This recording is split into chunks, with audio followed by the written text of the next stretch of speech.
definitely strange. What did you say? What did you say? There's a lawyer. This is all good.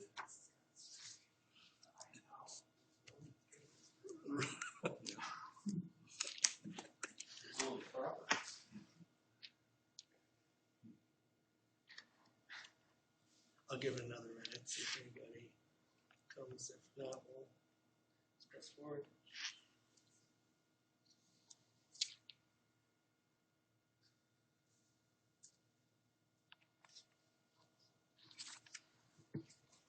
I did have one person jump on me who attended, but I don't know who they are, and I don't believe they're presenting, so I'm just going to leave them as attendee.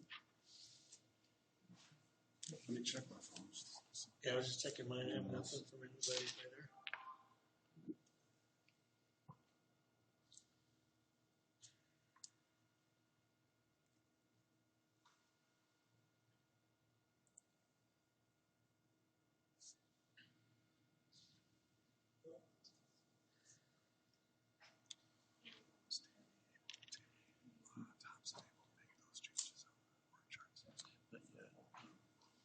Julie are still trying to reach her. Time before exec session. I hear Allie.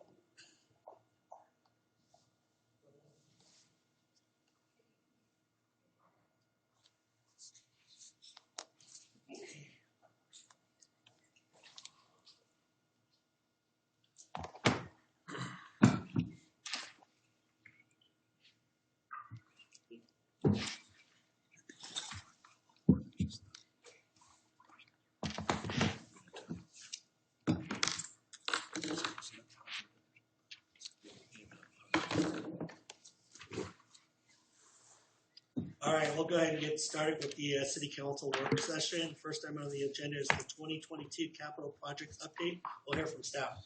Thank you, Mayor. Good evening, members of the council.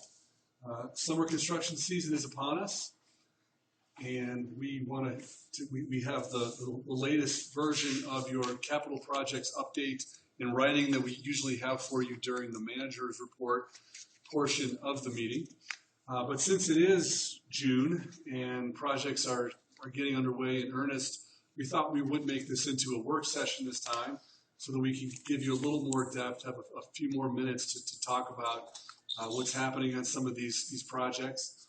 You all won't be surprised, but we've learned that we are part of the rest of the world when it comes to cost inflation and all of that affecting our projects. So we do have that coming into play on a couple of projects. And we also have a much clearer view of what the detailed kind of process will be and construction needs will be on the 37th Street project. So we have an update on that as well. So with that, I'll turn it over to our Assistant City Manager, Randy Reedy, who will go into a little more depth on the projects. Good evening, Mayor and Council. Yes, who's in? They're in the back. Yeah. We did include the actual capital project status report in your packet. It includes ongoing projects and the completed projects. I'll hit on a few highlights of that in just a moment. But as reported in your agenda memo, there are three projects in particular we wanted to bring to your attention and get your feedback and certainly any questions and comments on. The first one has to do with the 23rd Avenue widening project. That project design is complete. We're waiting on one pending right-of-way acquisition. We did go out to bid and receive 5 bids for that. Just as a reminder, we do have a $2.1 million budget for that project. The lowest bid came in at $2.5 million. So, and then with approximately a 10% contingency pushes that to about $2.7 million. So we'll be looking for about $600,000 of budget authority to complete that project, which amounts to about a 30% cost overrun, which, as Jim mentioned, is what we're hearing is pretty typical. We're hearing a lot of stories of 25 to 50% cost overruns. We'll have a report in a moment. I touch on a few other projects that are somewhat worse than that, but and some that are better. It just depends on the project. So for this one, 23rd Avenue, it's mostly concrete, asphalt, some landscaping, very little underground utilities. All that work has been done. So we wanted to get your direction on this. Once we close on that last piece of right-of-way, it's the Neely property that we're expecting to close on, or actually get get approval to close on yet this week, bring that piece of right-of-way to you on the 20th, along with a contract. As I mentioned, we did get 5 bids, the lowest from Mountain Constructors at $2.5 million. Questions on that, comments? This is CIP Streets funded project. We have carefully looked at it. Jackie's aware of this budget overrun, if you will, or the need for additional revenue coming in, and it does work within that fund as we're going forward. So just a heads up on that, like I say, in advance of seeing that actual contract and the final piece of right of way at your next meeting. The Idaho Street project, good news on that. It's on time, under budget, proceeding very well. What I don't want to surprise you about is when you see that project complete at the end of this month, there's going to be about 200 feet that returns to gravel. It's going to be new gravel. It's going to be nice gravel, but it's going to be gravel. And there's a very straightforward but unfortunate reason for that. That 200 feet of the stretch, and happens to be a portion of it on 40th Street, proceeding down to Idaho. We did include a diagram in your packet, is within the railroad right-of-way.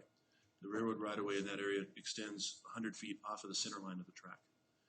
And they gave us preliminary approval and final approval to proceed with all the undergrounding there. The utilities they're fine with.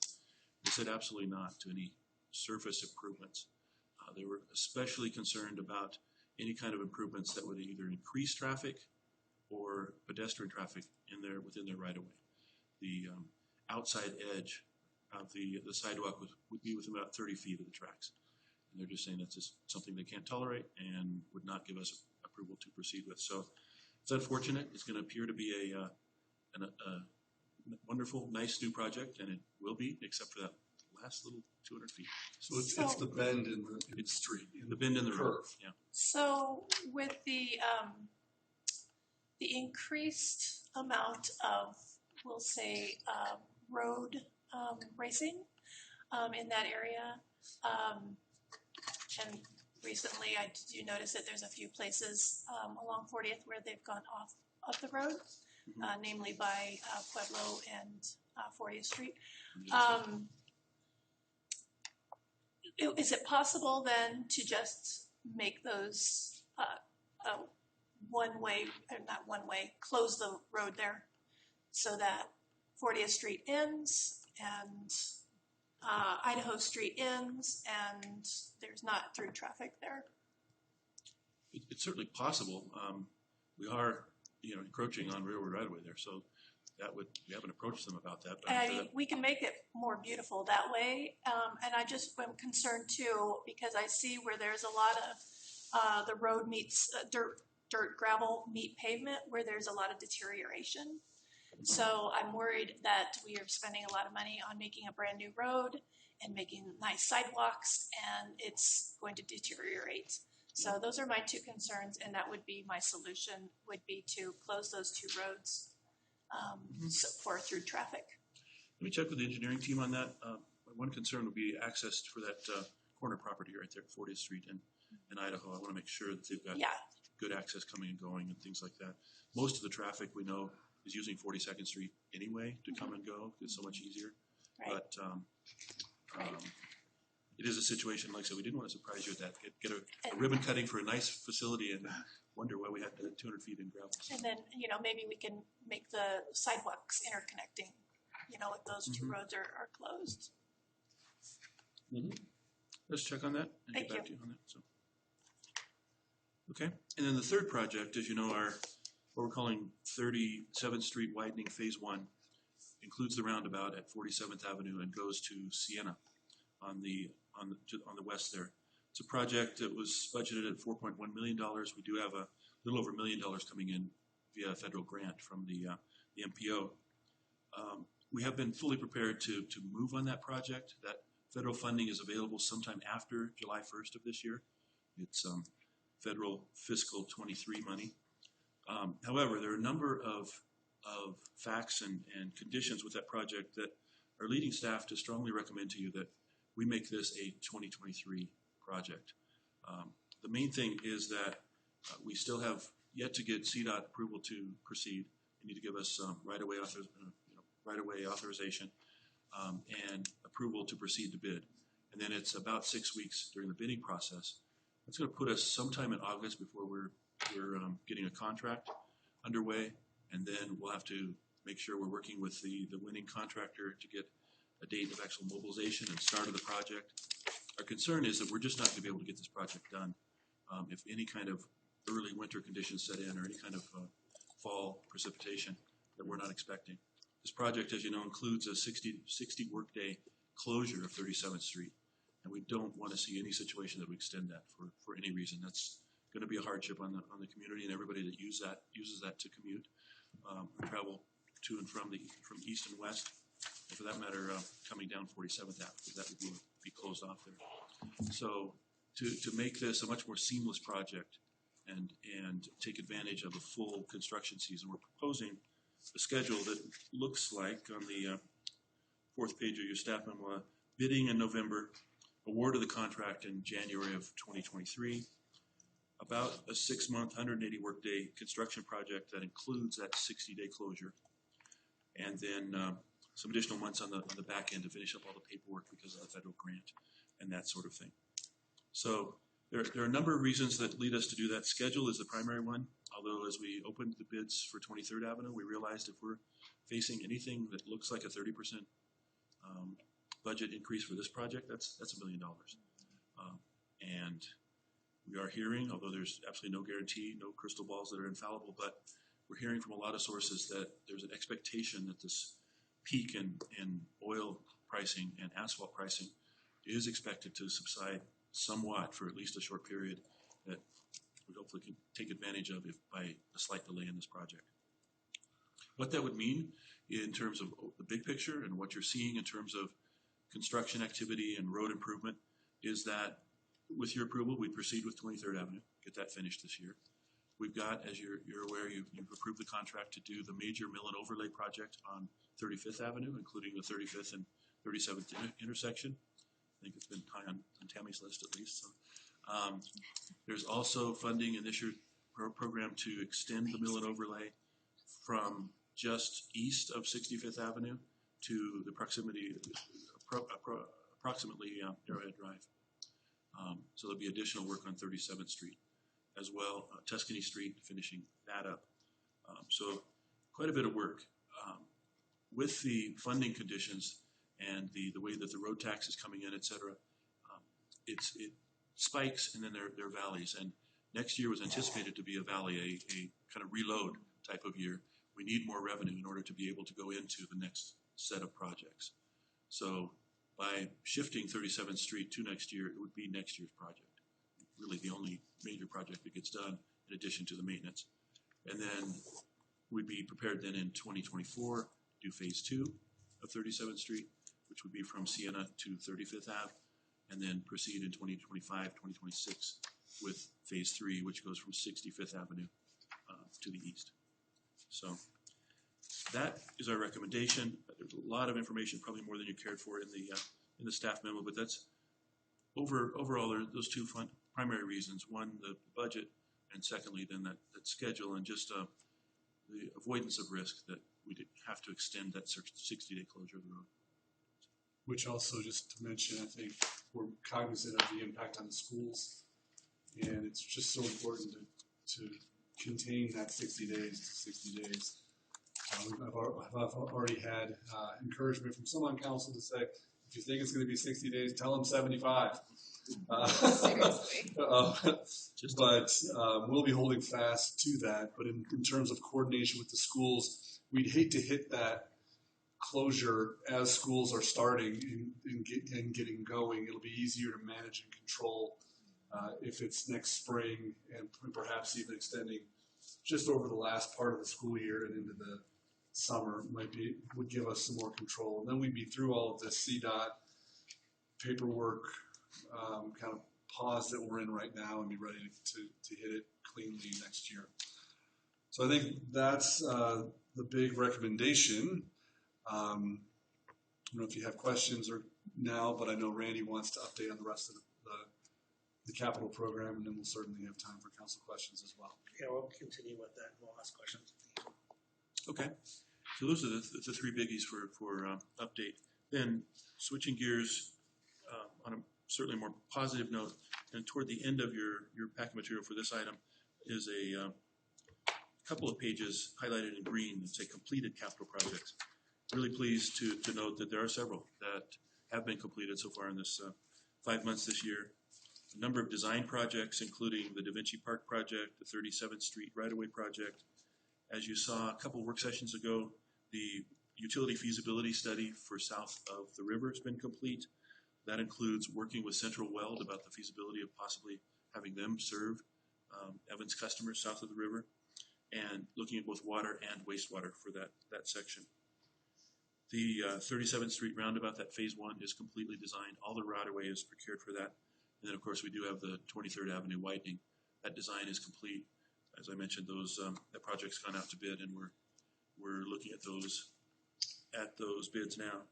On the completed construction projects, as you notice in front of this building, the ECC sidewalk project was completed back in early May. It's been a nice addition to this building and complements the new asphalt surface as well.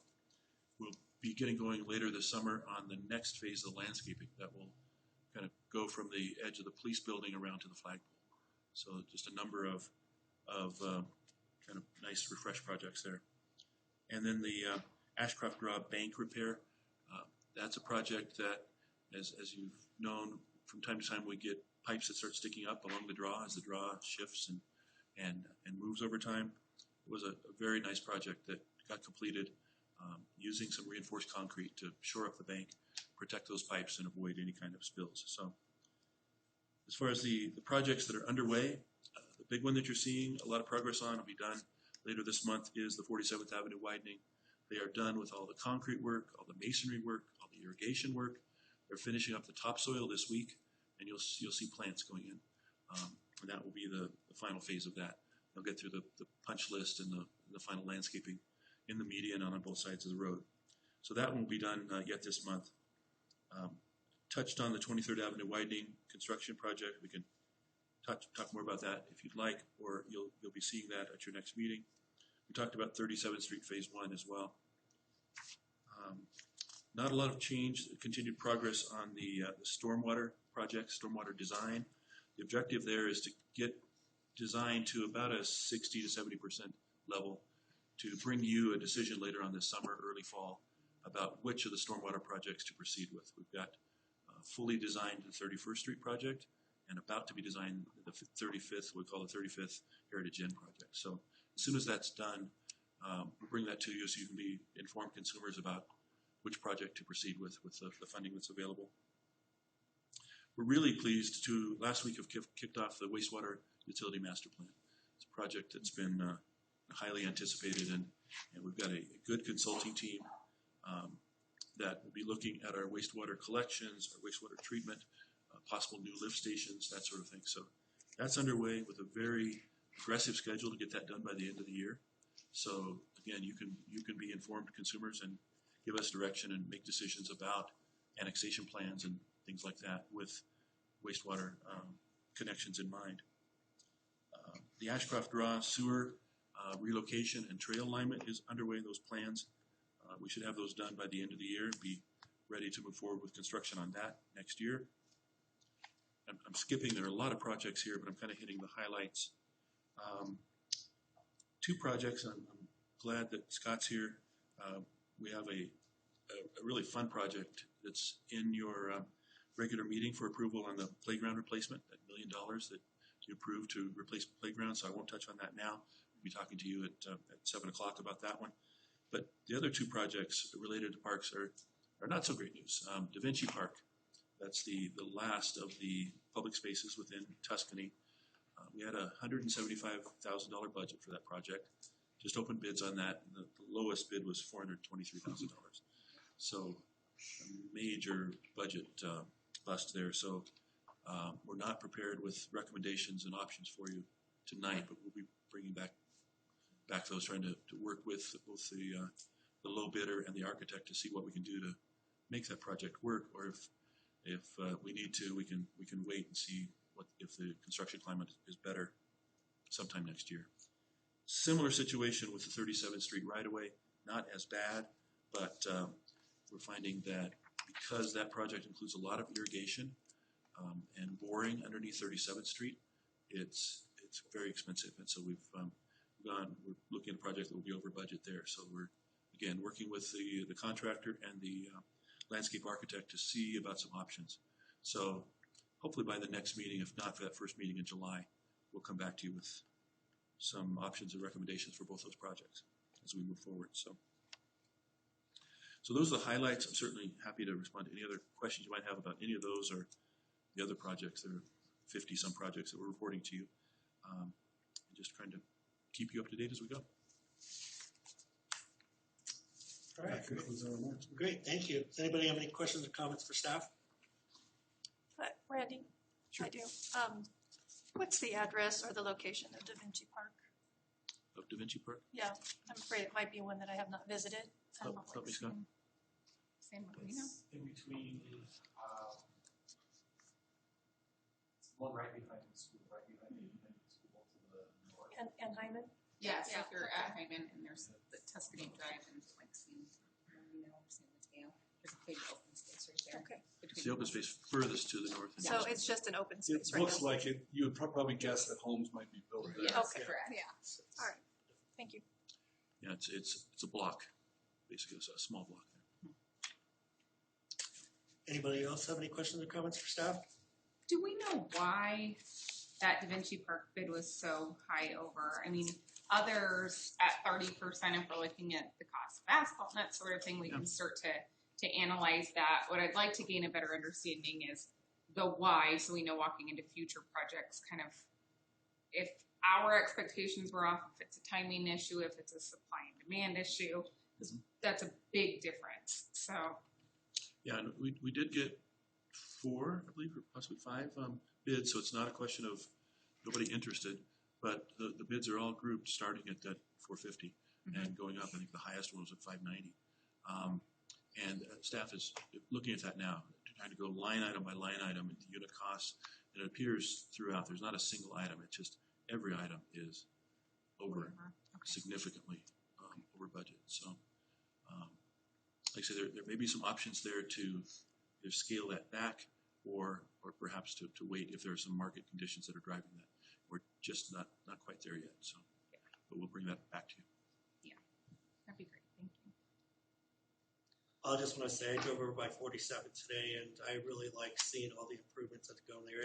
I'm like kind of seeing that project come to fruition, and it's just about done. I drove by there, and I was like, it's almost done. This is looking great. So it's going to be nice when it's finally all complete. Concrete really makes It does. It really did. So. Yeah, I know driving every day into that, at first you're like, oh, I'm in Evans, kind of like it. And now it's like, hey, look, now we're in Evans. I'm in Evans. Look how amazing this Yeah, is. exactly. Yeah, exactly. But it is refreshing to have the opposite be true now. So Anyone else? All right. Thank you. Appreciate it. Thank you. All right, moving on. Next item, consideration of a revised proposed ordinance to regulate noise. Thanks, Mayor. As the Assistant City Attorney and Police Chief join me at the staff table, I'll just introduce this. This is a follow-up work session from the one council had on May 3rd, where you started to talk about a potential noise ordinance. We talked at that meeting about our policy goals of clarifying our noise standards, because right now it's very subjective, difficult for our police to enforce and for our municipal court to prosecute at times. So clarify it for both citizens, first of all, so people know what unreasonable noise is versus reasonable noise. And then also to make it something that feels right to all of us, so that those more objective standards can feel right. And that was really the goal, I think, or the substance of the discussion council had. So at that work session, we had a draft ordinance, and I think the general message staff heard was that we're heading in the right direction, but there were still a few policy points that needed some more some more information and some policy follow-up from council. And those are in the staff report. And with that, I'll ask our assistant city attorney, who has been working hard on this ordinance and learning about what other communities are doing, to just kind of go question by question that we heard.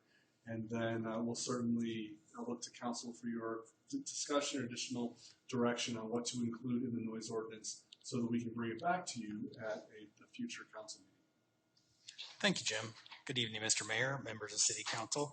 I want to briefly go back to where we are currently with our current noise ordinance, just to highlight some of the problems with it, and then get into what we proposed and how we've integrated comments from City Council into a new draft ordinance. 9.16.045B of our current code states in part here that members of the police department, upon receiving a complaint and then investigating such complaint, are empowered to make a prima facie determination as to whether noise is unreasonable, which determination may be based upon, but need not be limited to, consideration of the following factors: the time of day, size of the gathering of persons creating the noise, the presence or absence of noise amplification equipment, and other factors tending to show the magnitude and or disruptive effect of the noise. The problem with the current ordinance is that it places a police officer in the middle of determining what is unreasonable noise, which has raised concerns among people in the community about, why are you discriminating against this kind of music and not that kind of music? Or why did you cite me and not another person? And so what we've proposed is an ordinance that includes standards for objectively determining, or at least measuring, unreasonable noise. And in our current proposal, what would be prohibited would be, it's always unreasonable noise. So reasonable noise and unreasonable noise is defined in the statute. So it would prohibit unreasonable noise 100 feet from a mobile noise source. Comparing that to Greeley, Greeley's is 25 feet. So that's more generous than neighboring jurisdictions. Unreasonable or amplified sound that can be heard within the confines of a residence. So council members Castle and Mortensen raised concerns about, what about noise that can be heard within the confines of a residence that, let's say, it's coming from an unamplified instrument? Okay, that would not be prohibited unless it was determined that such noise is unreasonable. However, amplified sound would be prohibited under that ordinance, but ambient sound is specifically excluded. So if it was, you're hearing some droning sound from a radio in a neighboring apartment, that's not going to be considered to be unreasonable. That will be considered ambient sound. Or if you hear conversation happening. That is correct. Yes. But also a conversation in parties or loud noise coming from a group of persons would also be prohibited under unreasonable noise from a sound source or any group of persons within the receiving party's property line. But such noise must be both loud and continuous and exist for at least 15 minutes in a 2-hour period. And then fourthly, we prohibit or propose to prohibit noise that exceeds maximum decibel levels. But going back to where we started in our current ordinance, I just want to make a note that not all of these objective ways of determining unreasonable noise, in the opinion of staff, and I think Rick Brandt would agree, although feel free to chime in, I don't think it's absolutely necessary to have decibel levels and times of day prohibited unless there's a consensus among City Council that we think this time of day noise should be prohibited, and these are the decibel levels that we think should be prohibited. The important thing is to have some objective criteria for determining unreasonable noise, so that when it's measured from a certain distance, a person would not be able to feel that they were not treated fairly in court, or that the judge would not be putting the officer in the middle of determining what's unreasonable noise. So if a consensus is not reached about the acceptable decibel levels or times a day regarding noise, that would of course be totally up to City Council and completely acceptable to staff, because there are other ways of determining whether noise is unreasonable. And that this proposed ordinance would also prohibit noise from an exterior loudspeaker or amplifier between 10 p.m. and 7 a.m. The 10 p.m. and 7 a.m. is the latest time that noise would be allowed under similar standards by neighboring jurisdictions, and it's different from the state requirements on maximum permissible noise levels, which begin at 7 p.m.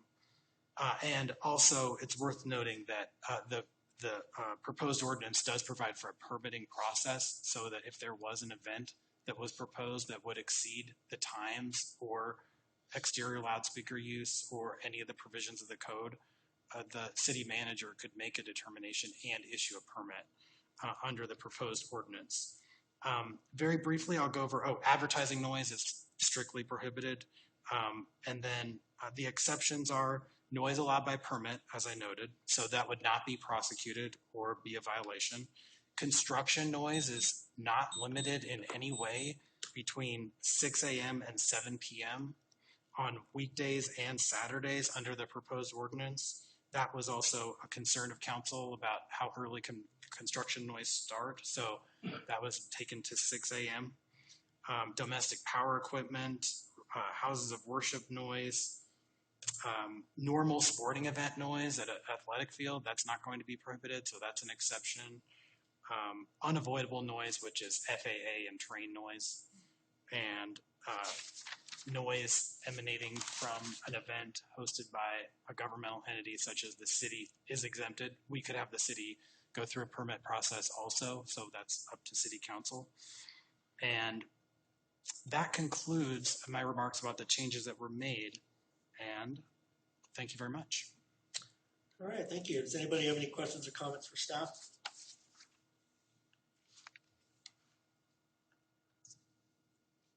I have a question. Do you propose that the officers have a noise meter or something? If they get calls, summons to these calls, how we can make that determination? Well, Do you want to speak to the timing of a question? I will point out that this ordinance will be coming back to the city council for consideration. Usually, this is the work session time for the council. right. So yeah, no, since it will be coming back to You'll have the opportunity. you'll have the opportunity, yeah. So We note your question and we'll have an answer for you. does anybody have anything for staff at all? No, Drew, you needed a decision from us, I think. Did you needed something about the decibels?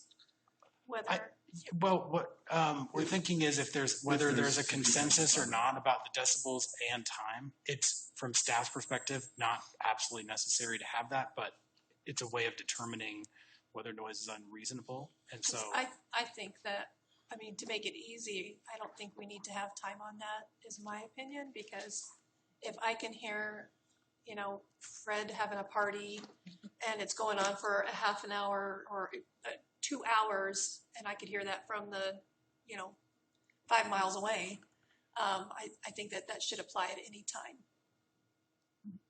okay, and that is also prohibited, but without the decibel levels under the Okay. standards as well. Okay. So is there a better example of when a decibel would be, a time on a decibel would be appropriate then, if it's at any time? The way the state standards are and the way other jurisdictions say is in this jurisdiction, this amount of decibel levels is permitted from 7 a.m. to 7 p.m. And one of the concerns based on other comments is that those decibel levels in the state maximum permitted noise levels are pretty low.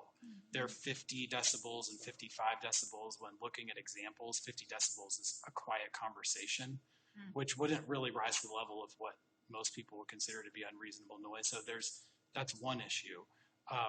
But it's a one way of getting to unreasonable noise, and we have multiple other ways of getting there, like hearing it from a property line or other things. Jim?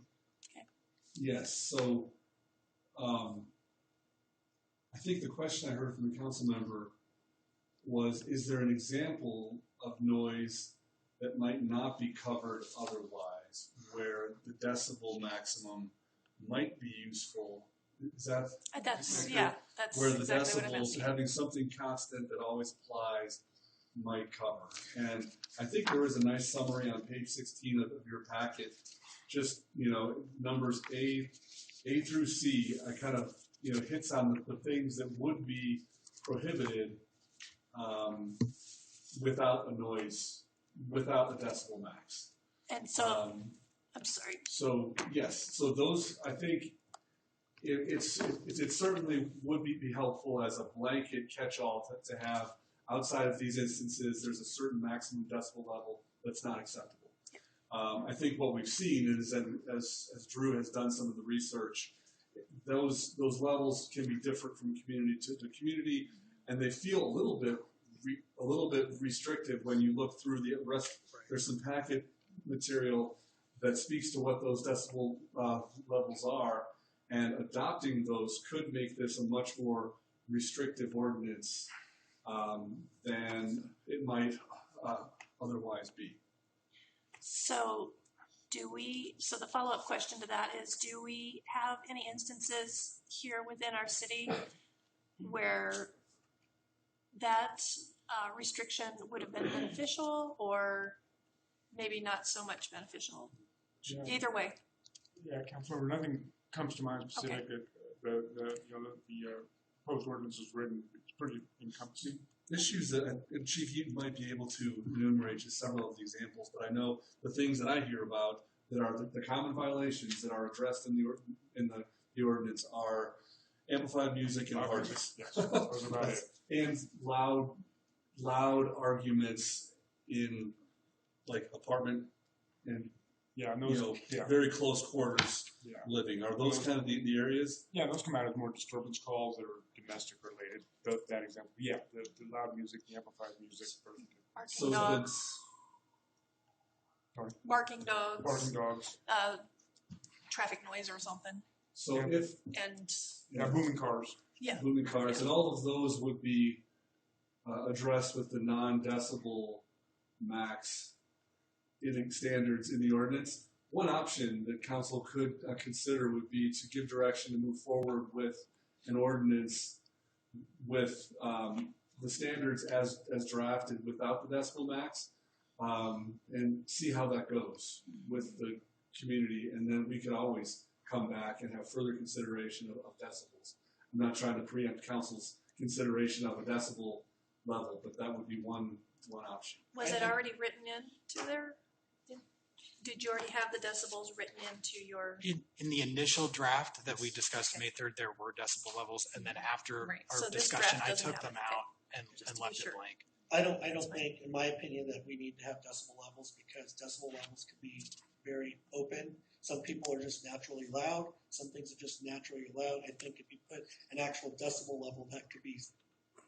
I don't think that works. I think the way it's written now with the 100-foot and everything that we have addressed there, I think it's fine that way. If we need to come back, in my opinion, and maybe put decibel levels in there, I think we can adjust it at a later time. But I think the decibel levels using that is kind of. I don't still think it. It's very I don't think it works. restrictive. It's very restrictive. And I think also for areas, like it's, where is it, 11th Street, for example, we have like the mixed businesses / residential areas. That's a big area of concern for a lot of people, but then it's like, how do you add a decibel level to that area and other areas similar to that, especially it's dependent on like the type of business that's there. And it just makes it very difficult. And, there may be a person that buys a decibel machine and decides to say, let me call the police. Who knows? But I think it just allows for flexibility to not put those in, and then we can assess in the future. And I don't want to restrict businesses either. I mean, I understand, we have to balance concerns about the residents as well, but I also don't want to put restrictions on businesses being overly restrictive where they feel, well, we can't really conduct business here, in Evans because we can't have, a disco night, or we can't have, some type of, event because we don't want people calling the police saying that we're being unreasonable. I know we have a permit process, but I don't want to also put a lot of restrictions on businesses as well to say, hey, can't operate your business, fully to its capacity because we have all these restrictions. And Mark, I was looking at the state maximum permissible noise levels, and for light industrials, it's 70 dB and 80 dB for industrial. And back in the 80s, I know the gas-powered lawnmowers were exceeding those decibel levels. Oh, yeah. So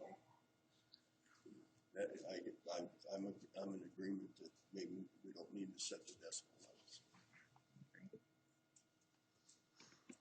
Anybody else? Questions, comments? I think we kind of have a consensus of how it is, just the way it's written right now. I'm hearing direction to move forward with the draft ordinance standards, except for the decibel max. Correct. Thank you. All right, thank you.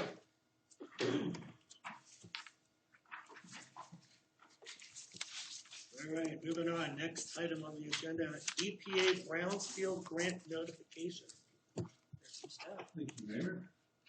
Welcome our Economic Development Director, Allison Bowden, to the staff table. Several weeks ago, we received notice, and I believe I made an announcement to the council at your last meeting that we had received an award of a $500,000 grant from the United States Environmental Protection Agency through the Brownfields program to address and work with our property owners along the 85 corridor and the industrial area to kind of proactively work with them to identify potential environmental concerns that they'll have to address it if they ever choose to redevelop property, and also to have some consultation with them about the overlay zoning that's in place from several years ago that we've certainly heard hasn't worked. I'm not going to go too much farther. I'll ask Allison to do that. But I just want to mention that, to me, this grant addresses a lot of the issues that we've heard about from property owners on the Highway 85 corridor who've had difficulty developing their property, both for the environmental reasons that cost some money to find out about, and also that current zoning in place that has made it difficult for property owners to sell their property and do with it what they think is best. Often those have been more industrial and automotive type uses, and I think this council knows our approach to anyone coming into us with a project idea has been, we know that the city council is open to your project. We care very much about how it interfaces with the highway, but we're going to be open to lots of different commercial uses that work, not only kind of that retail focus that folks feel.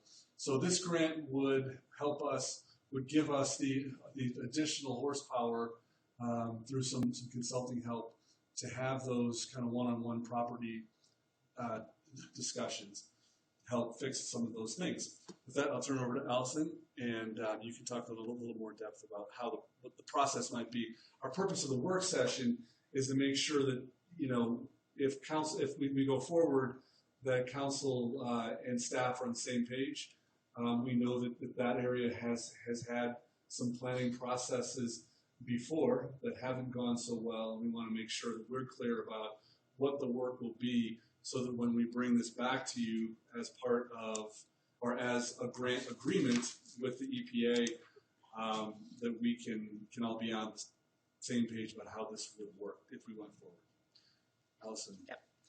So I think it also bears mentioning that this was an outcome after our master planning process. I think the consultants said, you have this fantastic corridor. How come nothing's happened in the last 10 years? And I think that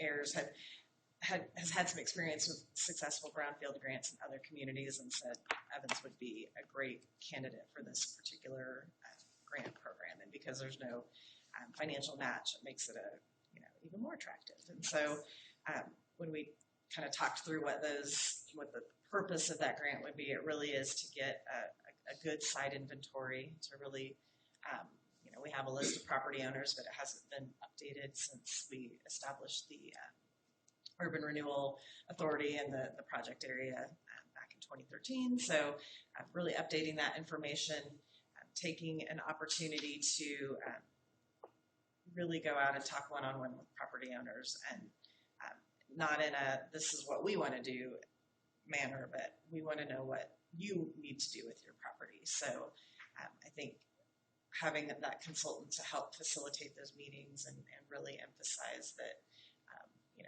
our interest is in the appearance of the Highway 85 corridor, that we're going to be working on our own projects with the landscaping and the two ERA properties. And so we want to see all of this kind of come together at the same time. We also know that this funding can be used to assist property owners with the environmental side assessments. Those can run upwards of $5,000, depending on the size and the complexity of the history of the property. But so to help understand what has occurred on those properties over time, and then setting up remediation plans if that becomes necessary. And then we also want to kind of join forces with our existing land use overhaul that Ann's working on right now, and kind of, again, as Jim said, really look at that overlay and figure out how we can make it more practical and how it can be an asset to the community and not holding our development back, as it seems to have done in the last 10 years. So our next plan would be, as far as process go, we would meet with the EPA staff to put together a kind of a grant agreement that would be your typical conditions of performance. The grant period actually starts in October of this year, so we still have some time ahead of this fall. But once we have that grant agreement, we would come back to you and go over the specific requirements of the grant and make sure that everyone's comfortable with how that would move forward. We would put out a competitive RFP to hire a consultant to help, particularly with the outreach portion, and make sure that we're really capturing all of the property owners, all the business owners, and just really being as thorough as we can, I think, this time around in those conversations with property owners. It's a 3-year grant, so we would have 3 years to complete all of those procedures. And I should also mention this is a community-wide assessment grant, so it isn't just limited to the Highway 85 corridor. It can be used in other parts of the community. And we, in the application, talked about the industrial park as another location where we know there have been some activities that probably aren't the most environmentally friendly. So again, want to work with those property owners to identify if there are any issues and how we can help remediate those. And really the goal of the project, of the program overall, is to get brownfields or pieces of property that have been previously developed. How do we get those back into productive use and make them benefit property owners and benefit the community overall? So anything you would add, Jim? No, I think we'd just like to hear questions and make sure that if we go forward, we've captured your kind of considerations, so we do it in the way that's best for the highway corridor. That concludes our remarks, Mayor. All right, thank you. Any questions or comments from staff? So is this just for identifying issues, or would the funds then be used to help mitigate those issues? Mitigation, or typically that's a separate process and separate grant program. So if we get into situations where we find that there are significant remediation issues, then that would be another path that we would take with those specific property owners. This is specifically for the assessments and the kind of the outreach and the putting together plans to mitigate, but not paying for any actual. I think the keeping it voluntary is important. The goal would be, if a property owner is wanting this, we could complete that phase 1 so that they know what the issues are on their property. I know Allison's heard from some, developers or new businesses that want to come in. They approach a property owner, and the property owner and the developer hear that it's going to be a couple months while they do the study. They move on. So this would give the property owner information about what are the conditions on their property? Is it clean? Do they have some issues to deal with? But this is, it would be at the private property owner's discretion to move forward with those. Will there be an opportunity for other grants? Because usually when there's like an assessment grant, there's always like another grant out there for mitigation that can help property owners with anything that they need to take care of. I believe so, and sometimes it depends on the nature of the contamination. And so there are specific programs for petroleum, for example, or if they're dry cleaning is another past use that is sometimes, I think there's a separate program for that. I think those typically run through the state, but that would absolutely be a priority to connect those owners with those resources. Yeah, I think that'd be also great because not just an assessment, but then also knowing that there's a potential for help with mitigation and stuff like that. Assistance is always great because I mean it feels sometimes as though we have a lot of assessments but nothing else. Right. Well, that's I would imagine, I can't speak for the EPA, but I imagine that's why they have this program. They want people to know what the issues are, and then they can connect with the next level programs to And I suspect address the area. there could be some fear to liability and what does that look like to me as a property owner. So I want to be able to address any concerns that, that there are resources out there to help. Outside of the 85 corridor and the industrial, do you foresee like any other areas within the city that we should look at? I have not at this time, but certainly, again, it's a community-wide award, so we would, if that opportunity presented itself, $500,000 is a lot of money. So. How about like Arrowhead, like any of the kind of like marsh swamp areas? Are those areas that we can also maybe use this grant for in forms of like mitigating the sense of like how to ensure that we're protecting specific areas within the city? No, well, I mean, is 37th Street. Yeah. That's a question Well, we can certainly. It kind of depends on the conditions and what might be there. I'm just curious, like on the scope of where we can utilize this grant, if we can. I think it will largely be the highway corridor and the industrial area. I mean, again, they're looking at sites that have been previously occupied, previously used. If there's a fuel station that changes hands and needs this assistance, we can help them with that, or a dry cleaner. Oh, perfect. Thank you. Go ahead. I wasn't particularly thrilled because I thought this grant was for something else along 85, and then when I found out it's for the environmental assessment, when I first got on council, I was approached by a developer who wanted to develop over on First Avenue and 32nd Street. And after they did the phase one, they apparently found it was a trash dump site. And they just, all the enthusiasm they had shown me in the presentation was gone. They were out of here like nothing. Haven't heard been wanting to develop in Evans since. I do now feel that this assessment, because there's been a lot of, it's a 100-year-old plus town, 150 years old. Who knows what's there? Let's find out.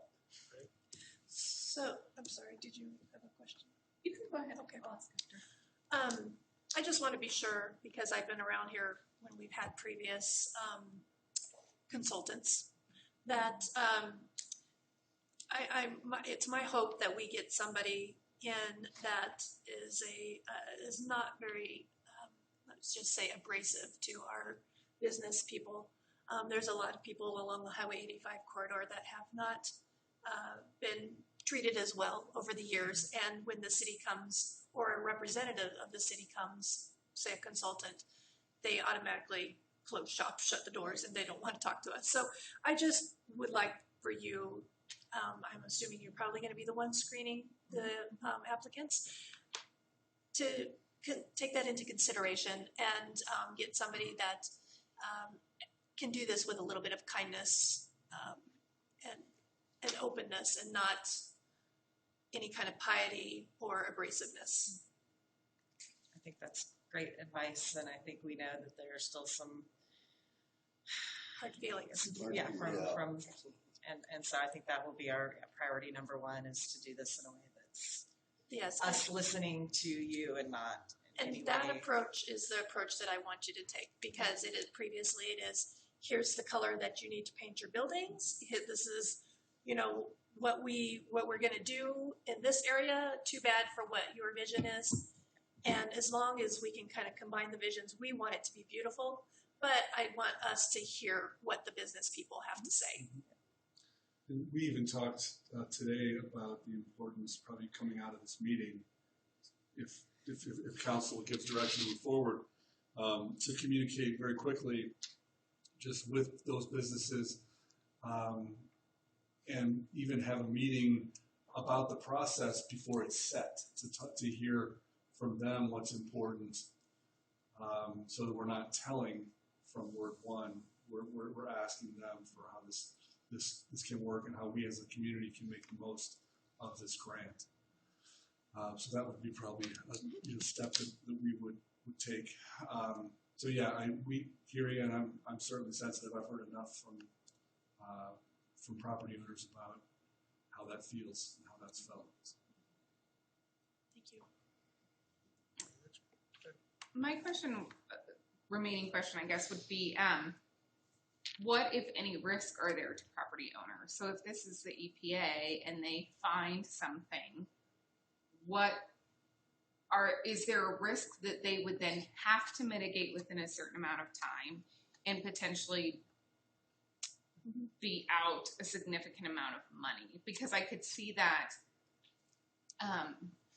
that would be my fear as anybody. I mean, if they came in and said, you have to do that, or you have the opportunity to do this, but then that comes with the hammer of the authority from the EPA to have to mitigate, that could be a bit problematic. I acknowledge that, and I think the truth of the matter is that any property that's going to change hand moving forward is likely a bank is going to require some kind of this phase one environmental assessment anyway. Sure. So whether we find it now as part of this process or We should have a thorough answer to that question when we bring this back, though. When we're working through the grant agreement, we need to make sure we understand. It's one thing if the property owners participate right because they want to develop.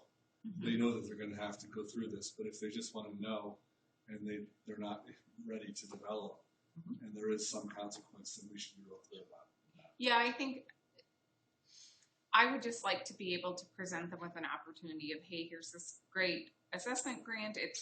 You're right, it's advantageous to those that the property will transfer at some point in time. But for $500,000, I would hope we could make it advantageous to all, but that's going to require our ability to ensure that we can assist them in mitigating those things. And I think I would argue that we have a due diligence to that, particularly on the 85 corridor. If we want to see that develop and grow, and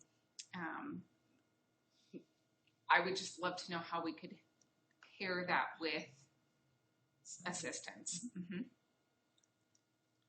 Yes, and I was looking up the grant, and it does say that the EPA provides financial assistance to eligible applicants through 5 competitive grants. So as I was stating earlier, if we can provide that information also, so explaining, hey, this is assessment, but then these are grants that you can also take advantage of to help mitigate this, because I think that will come across better versus just stating, hey, we're assessing, we might find an issue, and then it's kind of like, okay, then what do I do about it? Or is this even good for us? Are we able to even take care of this, especially during these kind of times? It's been difficult for businesses, and we don't want to add stress. I'm going to say for myself here that I want this to, I know there's some concerns about businesses, dealing with the EPA. If they're going to come in, if they find something, they're going to try to shut them down. I don't want our business community to think that that's the sense. It's not them coming in, shutting down businesses. This is for them to look to the future, to help them develop it in future developments. It's not coming in here, assessing your business, or finding all this stuff, we're putting you out of business. And I don't want that fear to be instilled and our businesses around the area, because that's not what this grant is to be utilized for. It's for what they can do now to continue to develop on their property, because most lenders are going to want that study. Properties that have had petroleum use on it, they're going to have some kind of study. They're going to have to do probably some mitigation work. This is not we're coming in here inspecting your property and we find something wrong. Right. So I think if we really reiterate that to our business community and let them know, also it's voluntarily. They don't have to participate, but if they want to know for the future going forward, this is a great opportunity for them to see what they might have to do and what future developers might have to do for that property. So, anybody else? Does that kind of give you a direction? I think, we still have a lot of work ahead of us, I think, on the grant agreements, and so we'll have come back with more conversation after that, and I can certainly pose some of these questions to the EPA staff. And but yeah, I think that the ultimate goal is to remediate properties and help property owners make their land valuable to them in whatever way whatever that means to them. Mark, I have one more comment. Yep. I would like to say that the EPA recognized that Evans submitted an outstanding application, so I think we should mention that staff did a great job. That's absolutely great. Thanks for Great job. good job. All right. All right, thank you. Great job. And before we move to council discussion, I know as Jim had mentioned, he wanted to introduce some new staff that we had. Yes. Is Tammy Thompson in the chambers? If not, Allison, if you wouldn't mind. Is she there? Great. She heard her name. Tammy, why don't you step up front for a moment? Hello, everyone. Hello. Hi. So I'm really pleased to introduce you to Tammy Thompson. Tammy's our new Human Resources and Risk Management Director. Hey, welcome. Tammy comes to us from the city of Westminster, where she served as Senior Human Resources Business Partner.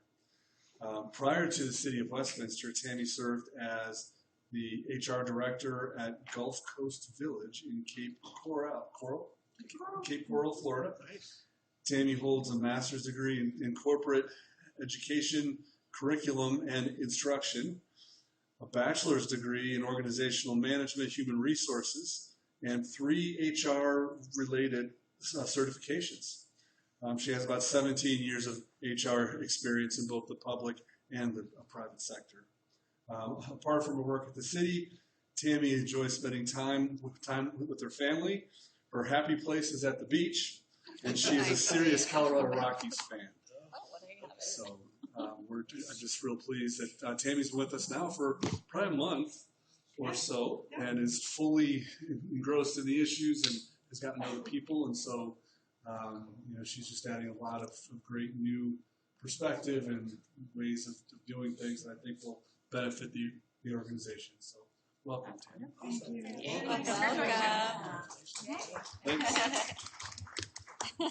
For loving the beach, you moved to the I wrong know, way. you brought it up. But she does have the Rockies. I mean, you do have the You Rockies. do At have the least Rockies here. that's 50%. Yeah. Tammy, you might tell for just a moment. I know you. on a losing streak. Yeah. I was just gonna say. You do have some connections, some long connection to Greeley. So this isn't the first time you've been in the area. You might just comment on. Yeah, before moving to Florida, I served as a citizen and resident of Greeley for 2 years in their human resources department. Then my husband took a transfer. We moved to Fort Myers, Florida, which is sister city to Cape Coral. If you're familiar with that area, worked there or lived there for a little bit over 4 years, and then family. I wanted to move back to be closer back to my family, and so moved back. We actually live in Loveland, and I commuted down to Westminster for 4 years, and then was ready to take that next step back to the director level, and was happy to find this opportunity here at the City of Evans. and look forward to a long career here. Awesome. Yay. Wish I had met you a couple weeks ago. I was just down in Fort Myers and Cape Coral. That would have been great. I could have put you up for some of the good spots. I really wanted to keep my house, but then I was like, But yeah, so I would be able to go back there someday, Very nice to meet you. Nice to meet you as well. Wow. Thanks, Tammy. Welcome. Next is the gentleman wearing the nice white shirt at the tie in the front row. Curtis Cunningham has just joined us. Curtis is our new management analyst, which means that he's working on projects and bringing just new energy and really some resource to help department heads move lots of projects forward. Curtis spent 9 years in the U.S. Air Force as an intelligence analyst and was stationed in Louisiana and Germany. After leaving the Air Force, Curtis received undergraduate degrees in political science and international studies, and he just completed his master's degree in public policy and administration at CSU. Awesome. Curtis has previous work experience with the Colorado State Senate and the town of Windsor. During his time off, Curtis loves all things sports. He also enjoys playing fantasy football, NFL Pick'em, and doing the NCAA Tournament Bracket Challenge. Curtis also enjoys golfing with friends and spending time with his boxer, Wrigley. And I'll add that upon securing his job here, Curtis chose to move to Evans and buy a house. All right, a keeper. You ever need a dog sitter for Wrigley? I know a girl who likes boxers. So, Curtis, welcome, and I would invite you to comment on anything that you would like, but also I think just your path from the military to finding local government was interesting to us, and I think it's a good little stories. Yeah, so first, thank you for the opportunity. I'm excited to be working for the city of Evans. Once I got out of the military, went to do my undergrad in political science, I had an internship at the state capitol, then did a legislative aid position at the state capitol, and realized I do not want to be in politics. Then I realized that government is where the real stuff gets done. So that's why I went back for a master's in public policy. Also, COVID happened, and I still had GI Bill money left, so that kind of pushed me in that direction. And then the opening here, I just realizing that the public works department is one of the best places to be to learn the actual city, and potentially move up to Jim position or Randy's position. This is the place I want to be, especially with all the projects that are ongoing. Randy warned me with the portion that this wasn't filled for 2 years, so there's a lot of projects for me to do. So. Nice to meet you. Welcome. Thank you. And then finally, if I could ask Amanda Scott to step on a stand, and if you wouldn't mind coming around. Amanda's sitting behind you because Amanda is our new deputy city clerk. And as the council, as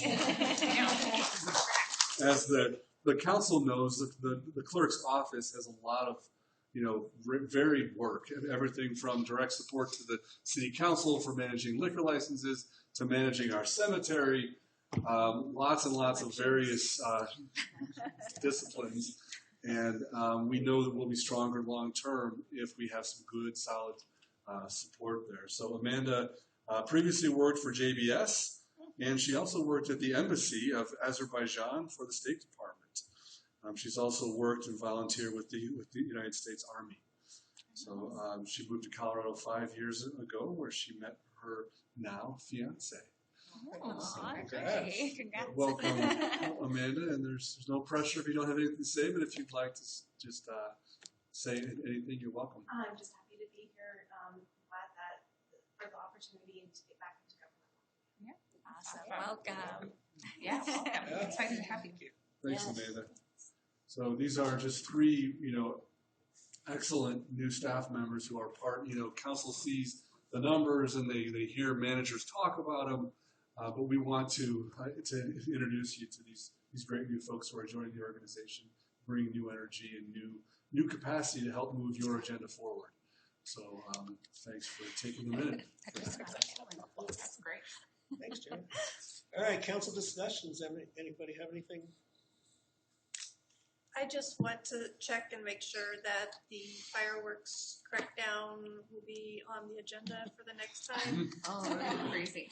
Yes, Make it a note. is. That is, And I would like to say that last year when we put up the signs around town, especially on the east end of town, it really did help. And I think that we should continue on with the Very well message boards. double down with the fees, maybe. I mean, but Yeah, at well- least do what we did last year. I know. At least do what we did last year, but I want to make sure that it's going to be happening in full force again, and that if we're not going to discuss it in a city council work session, I certainly want to make sure that it will be happening with the city. Yep, we'll make time on the next work session for just an update on the plan, the communications that we already have in the works. And then also we're already planning kind of that follow-up report on how things went. And we'll be able to talk about new things we tried and hear from you if there are any things we should try for the following year. Thank you. Anyone else?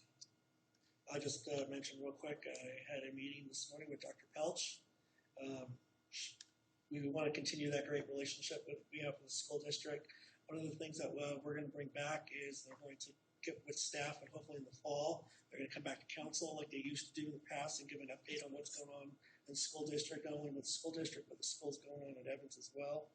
With us growing, there's a lot of room and a lot of potential for some expansion of schools, and maybe inclusions of a couple more schools and maybe a high school down the line in the next few years. So they really recognize that Evans is growing significantly, and they know that we are definitely in needs of additional schools, both elementary additions to Prairie Heights and as a high school as well. So it's definitely on their radar. We're going to continue to partner with them, but expect them to come back to council maybe once or twice a year to kind of give us an update on what's going on and continue that relationship that we have with them. yeah, I do appreciate that just because, again, we're part of the district. And I think sometimes we don't, receive that information that is needed.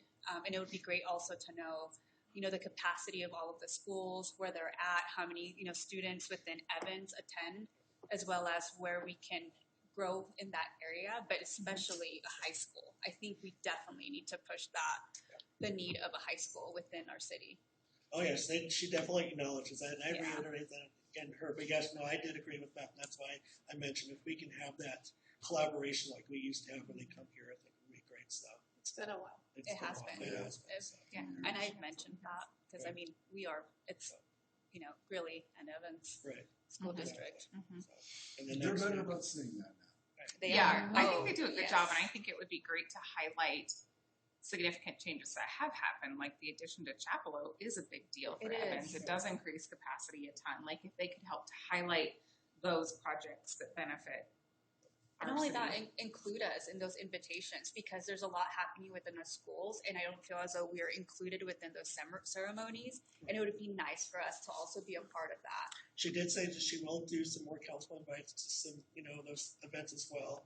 She also really reiterated to me that she would like to see, so any residents out there listening or here, would love to see an Evans resident run for school board elections. She says it's predominantly, run by Greeley residents, but she says she doesn't remember or she can recall a time when an actual Evans resident sat on the school board. So if anybody's interested in that in the future, give that some consideration because she said it would be nice to have an Evans voice on the school board if at all possible. So.